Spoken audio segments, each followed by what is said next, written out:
Hello all. इस lecture में हम लोग पढ़ेंगे सुपरपोजिशन ऑफ वेव्स। तो सपोज आपके पास बहुत ढेर सारी वेव्स जा रही हैं। ठीक है, तो सपोज आपके पास यहाँ पे तरीके से वेव जा रही है। ठीक है, एक वेव ये हो गई, दूसरी ये हो गई, तीसरी ये हो गई, चौथी ये हो गई, पांचवी ये हो गई। ठीक है, तो ये मान लो आपके पास वेव y1 है, इसका इक्वेशन y2 है, डिस्प्लेसमेंट y3, y4, y5 ये है।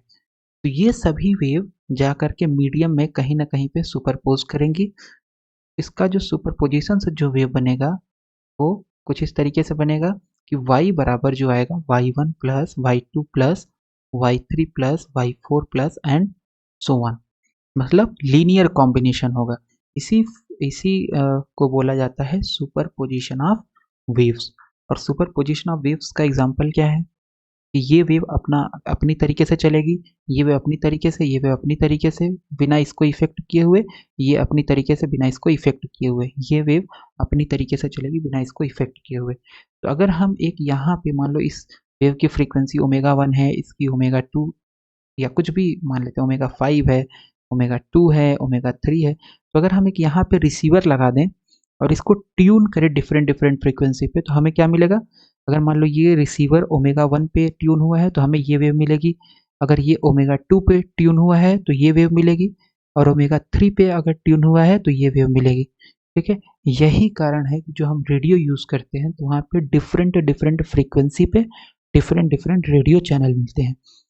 वो कौन सा फिनोमेना है? सुपरपोजिशन ऑफ वेव्स की वजह से। अगर ऐसा नहीं होता तो हमें फिर, क्योंकि ये वेव फिर इसको इफेक्ट कर देती है ना, मान लो ये 1 है, ये वेव 3 है, तो 1 वेव 3 को इफेक्ट करती, तो हमें ट्यूनिंग के टाइम पे फ्रीक्वेंसी डिफरेंट वेव की वजह होने से नहीं मिल पाती। ठीक है, तो यही प्रिंसिपल ऑफ सुपरपोजिशन है कि एक वेव दूसरे को बिना इफेक्ट किए हुए अपनी तरफ से चलती रहती है। ठीक, तो इसको देख लेते हैं यहाँ के, if two or more independent waves propagated through a medium or space all at same time, the resultant physical quantity, अब वो डिस्प्लेसमेंट हो सकता है, इलेक्ट्रिक फील्ड हो सकता है, डिफरेंट डिफरेंट अगर वेव है तो उस केस में डिफरेंट डिफरेंट होता है ना, resultant physical quantity at any point is the vector sum of the quantity due to each individual waves।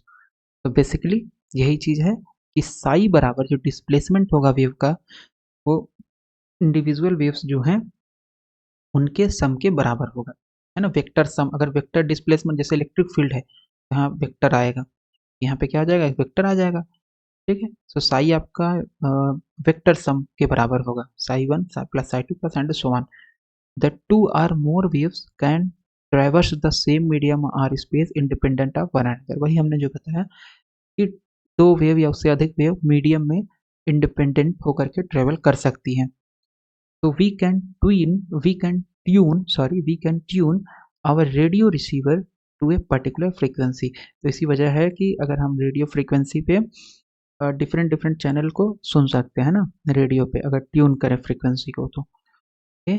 Only condition for this principle to hold is that equation governing their propagation must be linear। तो equation जो wave को बता रहा है वो क्या होना चाहिए? लीनियर होना चाहिए। ठीक है, तो इलेक्ट्रोमैग्नेटिक वेव के लिए लीनियर होता है, तो उसमें आपका सुपरपोजिशन प्रिंसिपल होल्ड करेगा। लेकिन हमारे पास एक वेव ऐसी होती है जिसके लिए जो इक्वेशन होता है वेव का वो लीनियर नहीं रहता है, वो वो आपका क्वाड्रेटिक होता है, और वो वेव कौन सी है? Shock waves. शॉक वेव्स है ना। दिस प्रिंसिपल यानी principle of superposition does not hold for shock waves, since equation of wave is not linear, it is quadratic. इस principle gives the phenomena of interference. तो इसी superposition principle की वजह से ही क्या होता है? इंटरफेरेंस का फिनोमेना आता है। ठीक है, ओके। तो ये हमने पढ़ा है इस लेक्चर में कि प्रिंसिपल ऑफ सुपरपोजिशन क्या होता है। डिफरेंट डिफरेंट वेव हैं, ये वेव अपने आप चलती रहती हैं बिना दूसरे को इफेक्ट किए हुए। तो अगर हमारे पास एक रेडियो रिसीवर है, मान लो ये इलेक्ट्रोमैग्नेटिक वेव है, तो अगर रेडियो रिसीवर को हम डिफरेंट डिफरेंट फ्रिक्वेंसी पर ट्यून करेंगे, हमें डिफरेंट डिफरेंट वेव मिलेंगी।